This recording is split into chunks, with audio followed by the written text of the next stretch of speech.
Hari ini kita akan membicarakan tentang lanjutan materi teori graf yang sudah kita pelajari sebelumnya. Jadi materi yang akan kita bicarakan hari ini adalah definisi lintasan dan sirkuit, kemudian lintasan terpendek, lalu apa itu lintasan dan sirkuit Euler, apa itu lintasan dan sirkuit Hamilton, serta terakhir satu contoh penerapan di kasus traveling salesman problem. Ya, seperti biasa kita mulai dari pengertiannya dulu. Lintasan atau path yang panjangnya n, ya, dari suatu simpul awal, titik awal V0 ke simpul tujuan Vn dalam suatu graf G itu adalah barisan bergantian antara simpul dan sisi, gitu ya. Ya, sedemikian hingga E1 itu berarti adalah sisi yang menghubungkan V0 ke V1, E2 sisi yang menghubungkan V1 ke V2, dan seterusnya. Yang mereka adalah sisi-sisi dari graf G. Saya tunjukkan contohnya saja, ya. Misalnya kita punya graf G1, perhatikan graf G1, gitu ya. Ya, di graf G1 ini saya bisa membuat lintasan dari titik 1 ke titik 2, ke titik 4, lalu ke titik 3. Itu salah satu contoh lintasan yang dapat kita bentuk di graf G1. Panjang lintasan itu adalah jumlah sisi dalam lintasan tersebut. Jadi lintasan yang baru saja kita buat ini tadi, lintasan yang saya highlight kuning itu panjangnya 3. Karena ada 3 sisi yang dilalui oleh lintasan tersebut. Ya, Anda bisa berlatih membuat berbagai macam lintasan dari graf-graf yang dicontohkan ini. Ya, terus ada 2 jenis lintasan. Yang pertama disebut lintasan sederhana, itu kalau tidak ada sisi yang dilewati lebih dari 1 kali. Nah, sementara jenis yang kedua namanya lintasan elementer. Itu kalau tidak ada titik yang dilewati lebih dari 1 kali. Jadi, contoh pertama kita tadi itu lintasan yang warnanya kuning itu lintasan sederhana sekaligus lintasan elementer, gitu, karena semua sisi dilewati 1 kali, semua titik juga dilewati 1 kali. Ya, ini berikut beberapa contohnya, gitu ya. Jadi kalau saya punya graf seperti ini, kalau saya buat lintasan dari ini E1, terus saya lanjutkan sisi kedua, sisi ketiga, lalu sisi keempat, itu disebut apa? Ya, itu disebut lintasan. Ya, kita bisa sebut itu sebagai sebuah lintasan. Kemudian kalau saya punya contoh yang lain, misalnya saya punya lintasan E1, E2, E3, E5, lalu E8, kemudian E3 lagi, saya beri warna yang berbeda supaya kelihatan kalau itu dilalui 2 kali, gitu ya. Nah, ini E3, kemudian E4. Nah, itu juga lintasan, gitu ya, tapi ini lintasan yang bukan lintasan sederhana. Kenapa? Karena ini tadi ada E3 sama E3 yang kita ada satu sisi yang kita lewati 2 kali. Ya. Lalu contoh selanjutnya, misalnya sekarang saya punya lintasan, saya membentuk lintasan E1, E2, E3, E5, kemudian E9, ini, lalu E10, lalu E11, kemudian E4. Nah, kita lihat tadi nggak ada sisi yang kita lewati 2 kali, gitu ya. Tapi ada hal pentingnya, yaitu ada satu titik yang tadi kita lewati 2 kali. Titik ini, V4 itu tadi sempat kita lewati 2 kali, karena tadi kita kalau E3 itu kan dari V3 ke V4. Nah, habis itu ada satu langkah E11 ini yang dari V6 balik lagi ke V4 lagi. Jadi V4 itu sempat disinggahi 2 kali. Ya, maka lintasan yang barusan kita buat itu adalah lintasan sederhana, karena semua sisi yang ada di lintasan itu yang warna kuning itu kan semua kita lewati 1 kali, tapi dia bukan lintasan elementer karena ada satu titik yang disinggahi lebih dari 1 kali. Nah, itu lintasan. Ya, kemudian ada istilah kedua namanya sirkuit atau siklus. Ya, jadi sirkuit itu adalah lintasan yang berawal dan berakhir pada titik yang sama. Gitu. Jadi dia startnya dari mana, balik ke titik itu lagi. Itu namanya sirkuit. Jadi kalau di G1, graf kita G1 itu, kalau saya membuat lintasan seperti ini, saya bikin lintasan dari 1 ke 2 ke 3 terus balik lagi ke 1. Nah, itu namanya sirkuit. Seperti lintasan tadi, ya, sirkuit sebetulnya juga lintasan gitu ya, lintasan yang khusus gitu ya. Itu tuh titik awal sama titik akhirnya sama. Jadi kalau lintasan tadi punya panjang lintasan, sirkuit juga punya panjang sirkuit. Panjang sirkuit itu jumlah sisi dalam sirkuit tersebut. Jadi sama kayak tadi, sirkuit yang kita buat ini tadi sisinya ada 3, berarti panjang sirkuitnya 3. Ya, jadi dengan singkat kata gitu ya, sirkuit itu adalah lintasan tertutup. Sehingga sama kayak lintasan tadi, kalau lintasan tadi ada lintasan sederhana, ada lintasan elementer, sirkuit juga gitu. Ada sirkuit sederhana, ada sirkuit elementer. Sifatnya sama. Jadi kalau lintasan elementer tadi kan setiap titik hanya dilewati 1 kali. Nah, kalau sirkuit ini kan spesial karena pasti ada 1 titik yang disinggahi 2 kali, yaitu titik awal dan titik akhirnya itu, karena itu sama gitu ya. Sehingga sirkuit elementer itu adalah lintasan elementer, lintasan yang setiap titiknya dilewati 1 kali semua kecuali titik awal dan titik akhirnya. Ya, balik ke contoh kita tadi gitu ya. Sekarang kalau saya buat lintasan E1, E2, E3 gitu ya. Lalu E5, kemudian E9, E10, E12, E6, kemudian E7. Ingat tadi ada yang spesial adalah kita punya titik ini tadi sempat disinggahi 2 kali. Maka apa yang kita buat itu adalah sebuah sirkuit gitu ya. Sirkuit karena dia balik lagi ke titik asalnya gitu ya, sirkuit, tapi sirkuit ini pasti bukan sirkuit elementer. Kenapa? Karena selain V1 ada V5 yang juga dilalui lebih dari 1 kali. Tapi ini sirkuit sederhana karena semua sisinya hanya dilewati 1 kali. Ya, contoh selanjutnya, misalnya saya bikin E1, E2, E3, E5, E6, lalu E7. Itu juga sirkuit kan? Balik lagi ke titik semula. Sirkuit apa ini sekarang? Ini adalah sirkuit elementer. Ya, karena semua titiknya kecuali titik awal dan titik akhir semuanya dilewati 1 kali. Ini sirkuit elementer sekaligus sirkuit sederhana. Karena semua sisinya juga dilewati sekali aja. Ya, kemudian ada istilah graf terhubung. Kita tahu ada 2 macam graf gitu ya, ada graf yang tidak berarah, ada graf yang berarah. Nah, untuk graf yang tidak berarah itu dikatakan terhubung kalau setiap pasang titik yang menyusun graf itu ada lintasan yang menghubungkannya. Jadi kalau Anda bisa membuat sebuah lintasan yang menghubungkan setiap pasang titik di graf itu, maka di graf tersebut dikatakan graf terhubung. Ya, untuk graf berarah definisinya sama gitu ya. Definisinya sama, tapi nggak perlu dilihat arahnya gitu ya. Jadi graf berarah itu dikatakan terhubung kalau ada graf tak berarah yang diturunkan darinya. Jadi kalau arahnya dihilangkan semua gitu ya. Kalau arahnya dihilangkan kan dia jadi graf tidak berarah, ternyata dia bersifat masih bisa terhubung, Anda masih bisa bikin lintasannya untuk setiap untuk setiap 2 titik gitu ya. Berarti dia dikatakan graf terhubung. Ya, ini contoh-contohnya gitu ya, contoh-contoh graf yang terhubung tuh. Kalau Anda perhatikan itu, jadi ini ada 2 contoh gitu ya.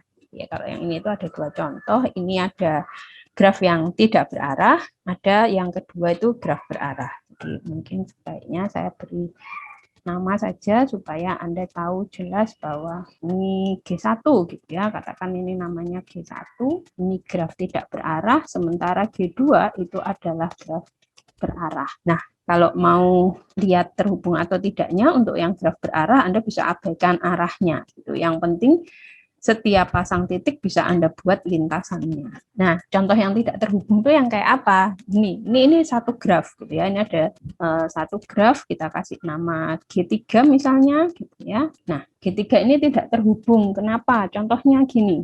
Misalnya Anda perhatikan titik 2 sama 5. Nah, saya nggak bisa bikin lintasan dari 2 ke 5. Kemanapun, jadi dari 2 ini saya start kemanapun nggak akan bisa mencapai ke 5 gitu, karena nggak ada sisi yang bisa menghubungkan. Saya nggak bisa buat lintasan yang menghubungkan 2 ke 5. Bedakan sama yang ini tadi ya. Ini tadi misalnya nih, sekarang kita mau merhatikan titik ini sama titik ini. Gitu. Gimana caranya saya buat lintasannya? Nah, saya bisa bikin lintasannya begini, kan dia tetap terhubung. Nah, saya bisa buat lintasan seperti itu, gitu ya. Atau karena toh untuk graf berarah bisa kita abaikan arahnya, gitu ya. Saya bisa buat lintasan apapun warna lain ya. Nah, misalnya saya buat begini, itu juga menghubungkan dua titik yang saya lingkari. Gitu. Jadi bedakan sama yang ini tadi. Ini kan saya nggak bisa buat lintasan yang menghubungkan titik 2 ke titik 5, 2 ke 6, 2 ke 7, 1 ke 5. Gitu. Itu semua nggak bisa. Ya, terus sebuah graf yang terhubung tadi gitu ya bisa dikatakan terhubung erat kalau setiap dua titik di graf tersebut itu ada lintasan dari A ke B juga dari B ke A. Jadi yang dikatakan terhubung erat ini hanya untuk graf berarah saja karena sekarang harus lihat arahnya gitu ya. Jadi bisa dari A ke B, bisa dari B ke A. Nah, kemudian ada istilah lain komponen. Komponen itu graf bagian, tahu ya, subgraf, gitu ya. Subgraf maksimal yang terhubung yang bisa saya peroleh dari suatu graf yang tidak terhubung. Gitu. Jadi kayak contoh tadi, gitu ya. Jadi setiap graf tidak terhubung itu bisa kita pecah-pecah menjadi beberapa komponen supaya dia jadi graf terhubung. Kayak ini tadi graf G, ini satu graf ya, satu graf. Lihat titiknya kan 1 sampai 13 itu punya 4 komponen. Saya bisa pecah dia menjadi 4 komponen, yaitu ini komponen pertama, kemudian ini komponen kedua, ini komponen ketiganya, komponen keempatnya ini yang sendirian satu titiknya. Jadi komponen itu kan graf bagian maksimal yang bisa saya buat sehingga dia jadi terhubung. Nah itu yang saya lingkari itu adalah graf bagian yang setiap dua pasang titiknya bisa kita buat lintasannya. Ya, kemudian ini ada beberapa teorema yang terkait dengan sifat-sifat dari lintasan gitu ya. Teorema pertama, kalau dari V1 ke V2 di suatu graf dengan, jadi kalau ada graf dengan n vertex gitu ya, terus dari V1 ke V2 ada lintasannya, maka pasti ada lintasan yang panjangnya tidak lebih dari n-1 panjang lintasannya ya. Ya, kemudian teorema yang kedua, kalau suatu graf itu punya tepat dua vertex yang berderajat ganjil, maka pasti ada lintasan yang menghubungkan kedua vertex tersebut dan seterusnya. Anda bisa baca sendiri nanti teorema-teoremanya. Ya, kemudian yang menarik dari pembahasan tentang lintasan ini adalah bagaimana cara kita menentukan lintasan terpendek yang menghubungkan dua buah titik dalam suatu graf terhubung. Gitu. Tadi kan saya bisa buat lintasan antara dua titik gitu ya, tapi kan saya bisa bikin sembarangan aja. Nah, yang menarik adalah bagaimana saya bisa membuat lintasan terpendeknya. Ya, itu nanti aplikasinya ada di banyak tempat gitu ya, terutama nanti di graf-graf yang ada bobotnya gitu ya. Jadi sisinya itu ada bobotnya. Maka menjadi penting untuk cari yang bobotnya paling kecil gitu ya. Itu yang kita sebut nanti dengan lintasan terpendek. Ya, ada beberapa cara untuk menentukan lintasan terpendek. Pertama bisa pakai algoritma Dijkstra ini. Di algoritma Dijkstra ini langkahnya pada dasarnya gini. Kita tentukan dulu titik awalnya mana gitu ya. Terus titik awalnya itu dikasih label 0 karena kan dia titik awal ya, jaraknya 0 gitu. Nah, sementara titik-titik yang lain itu di langkah awal ini semua dilabeli tak hingga jaraknya. Itu namanya label sementara. Kalau 0 tadi untuk titik awal itu label tetapnya. Nah, habis itu kita lakukan iterasi untuk memberikan label tetap pada titik-titik yang lain. Nah, aturannya seperti apa? Aturannya gini. Jadi karena tadi kita mulainya kan dari titik awal ya. Jadi maka nanti dari titik awal itu Anda cari itu titik berikutnya gitu ya. Titik berikutnya itu label untuk titik selanjutnya itu dari titik yang terhubung sama titik awalnya tadi gitu. Nah, terus nanti Anda cari yang paling kecil yang mana gitu ya. Yang paling kecil yang mana? Nah, itu yang diberi label tetap. Angka itu Anda teruskan sampai semua titik labelnya menjadi label tetap. Ya, saya contohkan saja. Gini, misalnya ini, saya punya graf seperti ini, kemudian tugas Anda adalah mencari lintasan terpendek dari S, ini ya, dari S ke T. Nah, tujuannya ini, ya, Nah, jadi tujuannya cari cari lintasan terpendek dari S ke T. Ya, pertama, ini langkah pertama tadi. S-nya diberi label 0. Kemudian titik-titik yang lain semua diberi label tak hingga. Ini labelnya. Jadi saya tanda ya, ini label 0, terus semua titik yang lain dilabeli tak hingga. Tak hingga itu adalah menyatakan apa? Menyatakan jaraknya. Nih, semua titik dikasih label tak hingga ini. Kemudian kita cari titik yang terhubung sama S. Titik yang terhubung sama S itu kan ada ini ya, ada 2, terus 6, terus 7. Nah, kalau dari S kedua jaraknya 9. Bobotnya 9, sorry. Nah, sehingga 2 itu kita ganti labelnya. 2 diganti labelnya jadi 9. Jadi ini tadi sudah ya, titik awalnya sudah kita tandai. Terus 2 diganti labelnya jadi 9. 6 itu labelnya diganti jadi 14. Tidak lagi tak hingga, karena dia dari S ke 6 itu 14. 7 juga diganti jadi 15. Nah, yang lain bagaimana? Yang lain kan belum terhubung langsung sama S. Jadi yang lain masih tak hingga semua labelnya. Tuh. Nah, kemudian dari titik-titik dengan label baru ini, kita cari yang paling kecil. Kita cari yang paling kecil. Yang paling kecil ternyata adalah 9. Nah, 9 ini kan jadi minimumnya. Oke, maka 9 itu menjadi label tetapnya 2. Ini sudah tidak berubah lagi 9. Kita buat lintasan dari 0 ke 2 karena ini yang paling kecil ya. Oke, selanjutnya kita lihat sekarang. Kan sudah nih 2. Selanjutnya kita lihat titik yang terhubung sama 2 ya. Titik yang terhubung sama 2 selanjutnya itu ini 3. Kan? Ya ada saya beri label baru untuk 3 itu labelnya 33. Kenapa 33? Karena dari 0 ini tadi dari S ini tadi untuk sampai ke 3 itu tadi kan kita mesti lewat 2 ini. Nah, 2 itu tadi labelnya udah 9. Dari 2 ke 3 itu jaraknya 24. Sehingga untuk sampai ke 3 itu kita harus menempuh jarak 9 ditambah 24 jadi 33. Tuh. Nah, sehingga titik 3 berubah labelnya jadi 33. Nah, kita cari lagi dari semua yang labelnya belum tetap ini, kita cari yang paling kecil, yang lain kan tak hingga semua gitu ya. Jadi Anda perhatikan saja ini 3, 6, sama 7. Ini 33, ini 14, ini 15. Paling kecil yang mana? Ini kecil 14 kan? Sehingga 14 itu jadi yang minimum. Karena 14 ini minimum, maka 14 ini jadi label tetapnya titik 6. Sehingga saya punya lintasan baru sekarang dari 0 ke 6. Gitu. Ingat ya, tujuannya dari S ke T. Nah, setelah itu lagi saya sesuaikan gitu ya. Saya sesuaikan label untuk titik-titik yang lain sekarang yang terhubung sama 6 tadi ya. Ini 14, kalau saya mau ke 3 itu jadi 14 tambah 18, 32. Nah, 32 itu tadi kan lebih kecil daripada labelnya 3 semula sebelumnya. Label sementaranya 3 tadi itu 33. Nah, kita dapat jarak yang lebih kecil, 32. Maka ini kita hapus, kita ganti label barunya 32.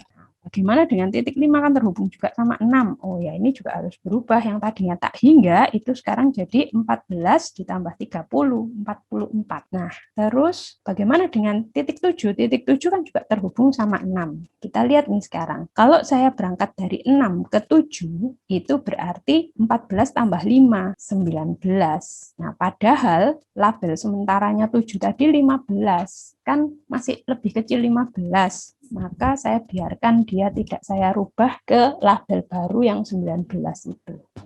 Jadi yang ini tetap 15, ini jadi 44, ini jadi 32. Lalu lagi saya cari yang paling kecil yang mana? Yang paling kecil ini ternyata 15. Ya kan? Nah, jadi saya punya lintasan baru lagi gitu. Jadi saya punya kemungkinan baru gitu. Ternyata dari S tadi saya kan kemungkinannya bisa ke 2, bisa ke 6, bisa ke 7 untuk mencapai T gitu ya. Oke, saya punya label.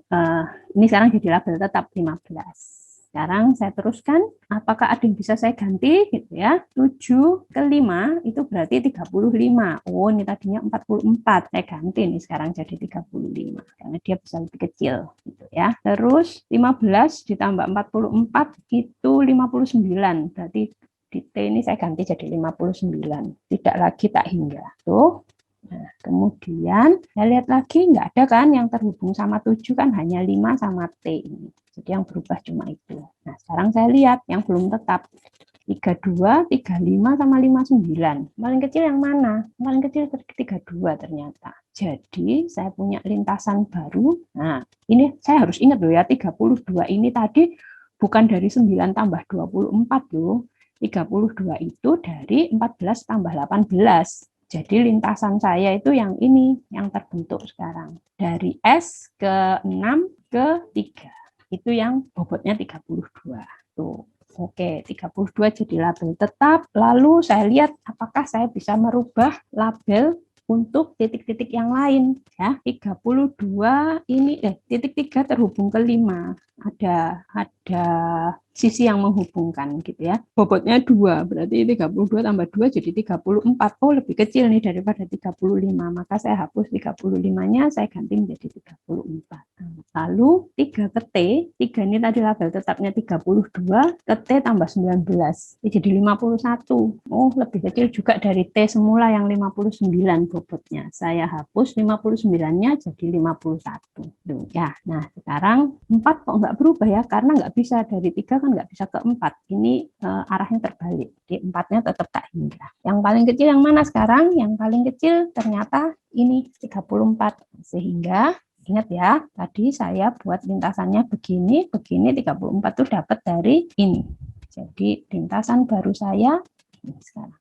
Lalu saya mau merubah yang selanjutnya gitu. 34 tambah 11, 45, jadi 4 ini jadi 45 labelnya. Kemudian 34 ditambah 16 itu 50 dan dia labelnya semula label sebelumnya tadi 51. Karena 50 lebih kecil berarti 50 bisa menggantikannya. Terus saya cari yang kecil yang mana sekarang? Yang kecil ternyata 45. Oke, jalan-jalan dulu berarti ke sana ya, 45. Terus sekarang 45 ditambah 6 itu kan 51. Oh, ternyata enggak lebih kecil daripada 50. Jadi ini labelnya tetap saya biarkan 50. Lalu 50-nya tadi dapat dari mana ya? 50-nya tadi ternyata kan dapat dari ini. Dari 5 langsung lanjut ke T gitu. Sehingga sekarang ya lintasan yang saya dapatkan, lintasan terpendek yang saya dapatkan dari S menuju ke T itu adalah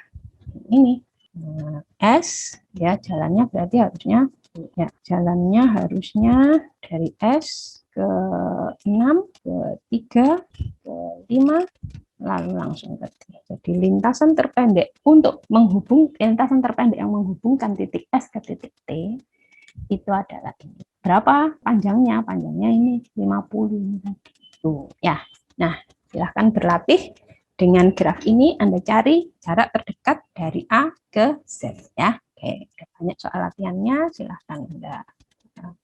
Selanjutnya lintasan dan sirkuit Euler. Tuh, asal mula ceritanya tuh gini. Jadi ada 2 pulau A sama B, kemudian ada ada 2 pulau di tengah-tengah sungai gitu ya, terus di antara 2 daratan juga. Jadi daratannya sebetulnya ada A, B, C sama D. Nah, dari 4 daratan itu ada jembatan-jembatan yang menghubungkannya. Jembatannya seperti ini. Jadi dari A ke C ada 2 jembatannya, dari A ke D ada 2, dari A ke B cuma 1, dari B ke C cuma 1, dari B ke D juga cuma 1.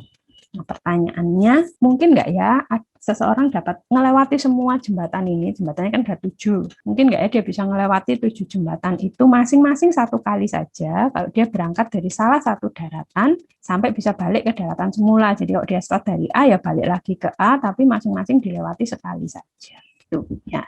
Jadi itu asal muasalnya. Kalau dibentuk graf, cerita tadi dibentuk grafnya kayak gini. Jadi titik itu untuk daratannya, kemudian sisi itu untuk jembatannya. Nah, Kita lihat dulu ya di apa sih yang disebut dengan lintasan dan sirkuit Euler itu, gitu ya. Lintasan Euler itu adalah lintasan yang melalui setiap sisi tepat satu kali dalam graf tersebut. Jadi kalau tadi ada lintasan sederhana yang setiap sisi dilewati satu kali saja, gitu. Tapi kalau lintasan Euler ini semua sisi dalam sebuah graf itu dilewati satu kali saja. Tapi harus semua sisi. Kalau tadi saya punya graf, saya bentuk lintasan sederhana, kan saya nggak perlu melalui semua sisi. Kalau ini sekarang berarti semua sisi harus dilalui, tapi melaluinya tepat satu kali saja. Nah, kalau bisa balik ke titik semula, maka namanya jadi sirkuit Euler. Gitu. Nah, ini ada beberapa teorema yang bisa Anda gunakan untuk tadi menjawab dengan cepat tadi pertanyaan awal tadi. Gitu ya. Jadi kalau grafnya tidak berarah itu dia pasti punya lintasan Euler gitu ya. Jika dan hanya jika satu grafnya terhubung, syaratnya itu ya. Jadi grafnya harus graf terhubung, kemudian punya 0 atau 2 titik yang berderajat ganjil.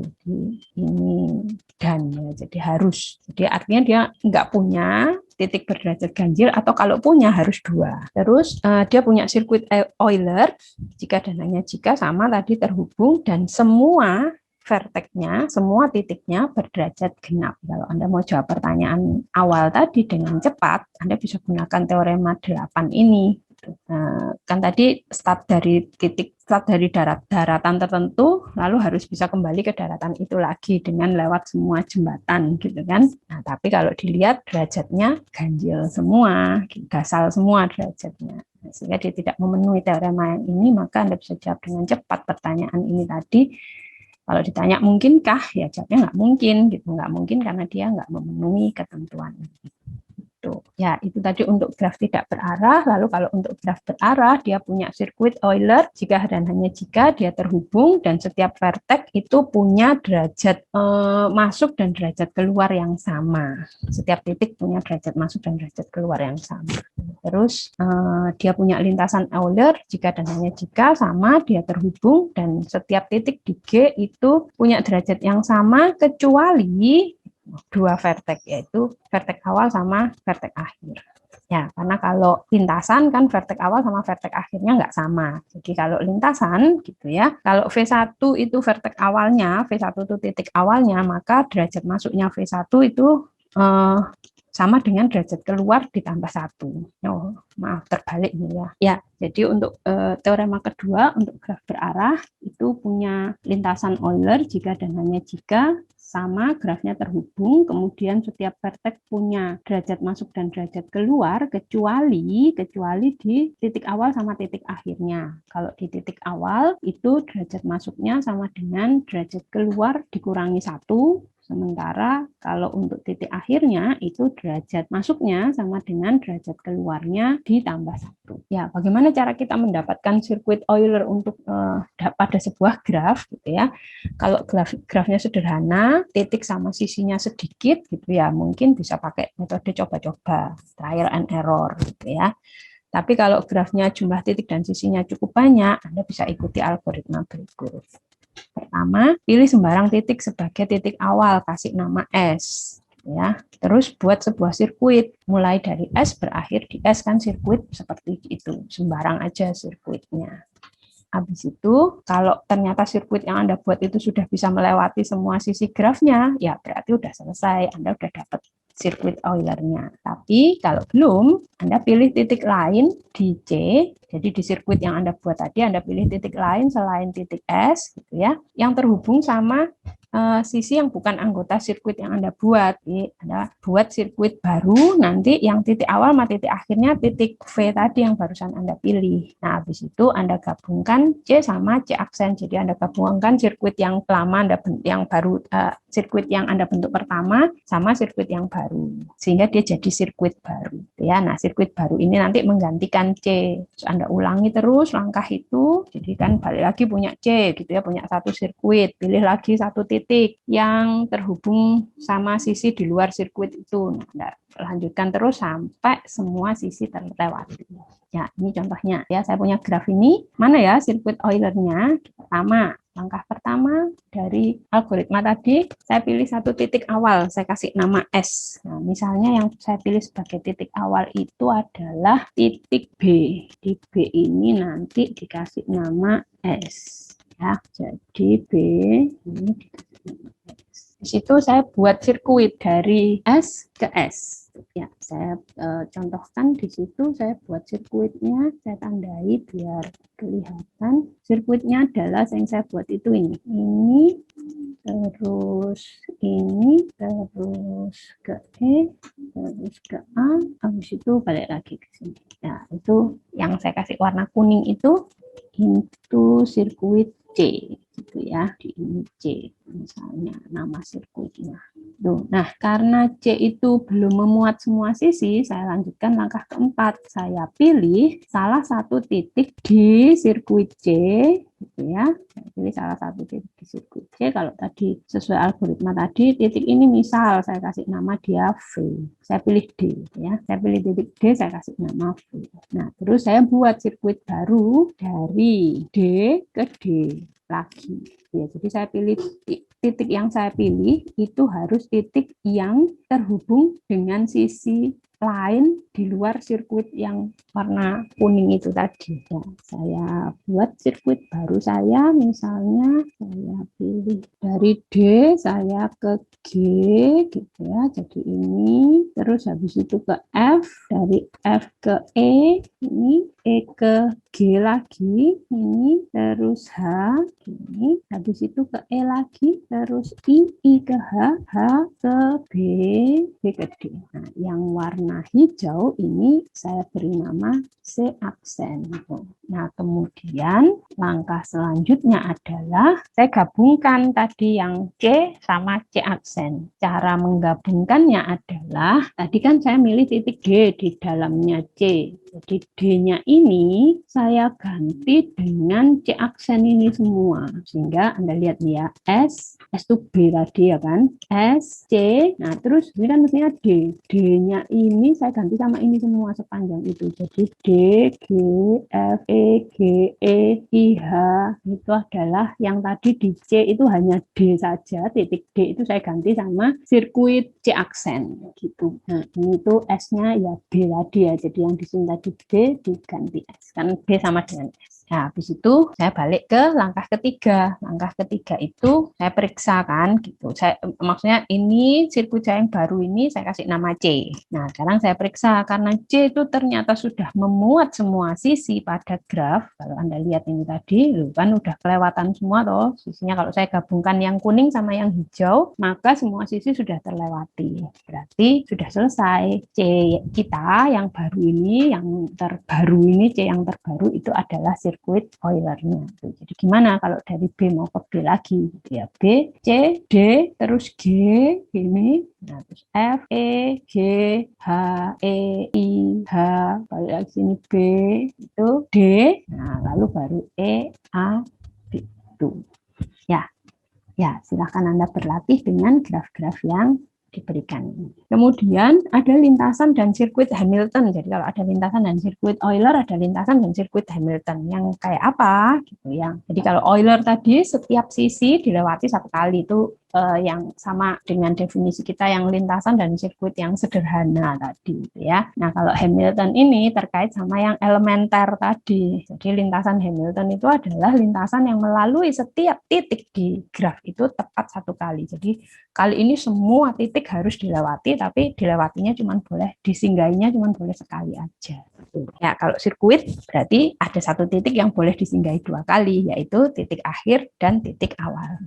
Titik awal sama titik akhirnya kan sama, jadi dia boleh disinggahi dua kali. Ya, ini beberapa sifatnya yang bisa Anda baca. Jadi setiap lintasan Hamilton dalam graf dengan N titik itu pasti terdiri dari N-1 sisi, terus setiap sirkuit Hamilton dari N titik pasti ada N sisi, terus yang penting lagi ini tidak semua graf terhubung punya lintasan atau sirkuit Hamilton. Ya, jadi sebetulnya ya sama kayak tadi kan, nggak semua graf punya lintasan atau sirkuit Euler. Ini contohnya, ya berikut adalah sifat-sifat lintasan atau sirkuit Hamilton. Ya, pertama setiap lintasan Hamilton dalam graf dengan N vertex dengan N titik itu pasti terdiri dari N-1 sisi. Kalau sirkuitnya pasti terdiri dari N sisi. Kemudian yang penting tidak semua graf terhubung punya lintasan atau sirkuit Hamilton. Kemudian setiap graf yang punya sirkuit Hamilton pasti punya lintasan Hamilton. Tapi sebaliknya nggak berlaku. Jadi kalau dia punya lintasan, belum tentu dia punya sirkuitnya. Gitu. Tapi kalau dia punya sirkuit, pasti ada lintasannya. Kan tinggal kita buang sisi terakhirnya saja, pasti jadi lintasan Hamilton.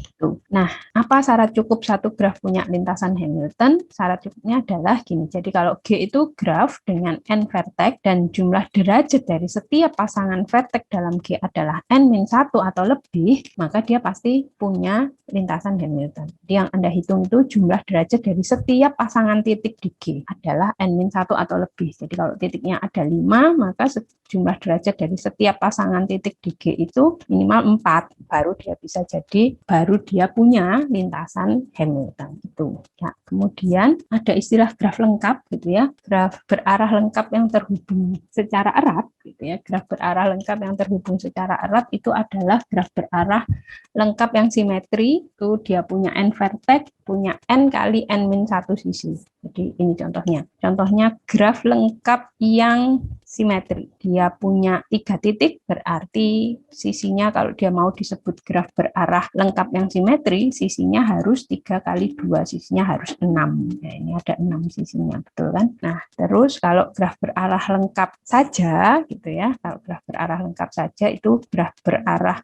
lengkap yang tidak simetri, dia punya N titik, maka sisinya pasti N kali N-1 dibagi 2. Jadi kalau ini saya buang sisi-sisi yang ini, maka dia jadi graf lengkap, ya graf berarah lengkap, tapi tidak simetri.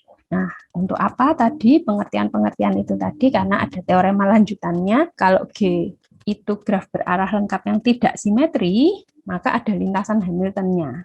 Tapi kalau G itu graf berarah lengkap yang simetri, maka dia pasti punya sirkuit Hamilton. Dalam setiap graf lengkap dengan N vertex itu pasti ada N-1 faktorial dibagi 2 sirkuit Hamilton. Jadi kalau titiknya 3 dia graf lengkap, titiknya 3 misalnya, berarti nanti ada 2 faktorial dibagi 2. 1 saja sirkuit Hamiltonnya. Gitu ya. Kalau dalam suatu graf lengkap dengan N vertex ada N-1 dibagi 2 sirkuit Hamilton yang sisinya saling asing jika N-nya ganjil dan lebih besar dari 3. Ya, dia bisa baca sendiri teorema-teorema ini. Nah, kemudian terakhir penerapannya. Ya, penerapan dari lintasan dan sirkuit Hamilton ini. Paling terkenal penerapannya ada di traveling salesman problem. Traveling salesman problem ini intinya gini, ada orang yang mau melakukan perjalanan ke N kota, ya, dan setiap kota hanya dilalui sekali, dan setelah selesai dia mau balik ke kota asalnya. Pertanyaannya adalah jarak terpendek yang harus dilalui orang itu tuh yang mana supaya semua kota bisa dia singgahi, terus dia bisa balik ke kota semula. Ya, itu bisa dicari. Jadi sebetulnya ini kan masalah menentukan sirkuit Hamilton. Tapi ada tambahannya adalah harus dapat rute terpendeknya. Ya, nah itu bisa dicari pakai metode tetangga terdekat. Metode tetangga terdekat itu langkahnya gini, kita mulai dari vertex tertentu, silahkan pilih titik mana saja, gitu ya. Kemudian cari titik terdekat untuk membentuk lintasan awal dengan satu sisi saja. Nah, habis itu nanti lintasan ini akan kita lanjutkan dengan titik-titik selanjutnya, gitu ya, supaya akhirnya nanti semua titik terlewati. Syaratnya cuman setiap kali kita mau melanjutkan, yang kita cari adalah yang terpendek, gitu, karena kita cari yang jaraknya terdekat. Jadi ambil lintasan yang terdekat, gitu, terus tambahkan sisi itu, terus semua sampai akhirnya dibentuk rangkaian yang balik ke titik awalnya. Ya, saya contohkan aja ya. Misalnya nih, kasusnya seperti ini. Misalnya, saya mau start dari A, itu misalnya. Saya mau start A ya. Ini titik awalnya. Titik awal berarti sekaligus jadi titik akhir gitu kan. Nah, saya cek dulu. Dari A itu ada 1, 2, 3, 4. Ada 4 rusuk yang menghubungkan A ke titik-titik yang lain. Saya cari yang bobotnya paling kecil, 7. Gini. Yang saya bandingkan di langkah pertama, yang saya bandingkan adalah 7, 17, 12, sama 10. Mana yang paling kecil? Karena yang paling kecil adalah 7, ini kan yang minimum itu, maka saya buat lintasan pertama saya adalah dari A ke D. Nah, setelah itu sekarang saya lihat dari D, gitu ya. Dari D saya cari lagi langkah kedua, saya ganti warnanya ya. Dari D yang saya pertimbangkan itu sekarang 13, lalu 6, lalu 11. Mana minimumnya? Karena minimumnya ada di sini, 6, ini minimum kan? Maka lintasan saya lanjutkan dari D ke E. Nah, lalu saya ulangi lagi langkah tadi. Jadi lalu sekarang dari C ya. Dari C yang saya lihat sekarang berarti 9, kemudian 8. Yang mana yang minimum? Yang minimum yang ini kan sekarang. Sehingga perjalanan saya lanjutkan dari C ke E. Tuh. Selanjutnya, dari E saya sudah tidak perlu mempertimbangkan yang 11 ini, karena 11 itu nanti balik ke D lagi. Kan ini tadi kalau ketentuannya kan setiap titik hanya dilewati 1 kali saja. Berarti dari E itu pilihannya tinggal, tidak ada pilihan lain gitu ya. Pilihannya harus ke B, karena B harus dilewati dulu sebelum saya kembali ke A. Gitu. Nah, sehingga kalau saya tuliskan hasilnya gitu ya, lintasannya itu adalah A, terus apa tadi, D, C, habis itu E, B, balik ke A lagi. Nah, berapa jaraknya? Jaraknya ya Anda tinggal jumlahkan aja nih tadi, 7 ditambah 6 ditambah 8 ditambah 5 ditambah 17. Nah, pertanyaan pentingnya, apakah ini dijamin ini adalah yang optimal atau maksudnya ini adalah yang paling kecil jaraknya? Jawabnya tidak selalu. Gitu. Jadi ini tadi kan kita hanya lihat dari A gitu ya, kita cari yang paling minimal. Terus setelah dia jalan kita abaikan, yang lain sudah langsung kita abaikan. Kemungkinan lintasan yang lain sudah langsung kita abaikan. Gitu. Jadi bisa jadi hasil yang Anda dapatkan ini bukan yang terpendek, tapi ini adalah salah satu cara untuk saya menentukan sirkuit Hamiltonnya. Semua titik berhasil saya lalui 1 kali saja. Ya, itu terakhir dan ini soal-soal latihannya. Silahkan dicoba. Nanti kalau seperti biasa, kalau ada kesulitan, Anda bisa hubungi saya lewat kontak-kontak yang sudah saya berikan. Ya, terima kasih. Selamat pagi.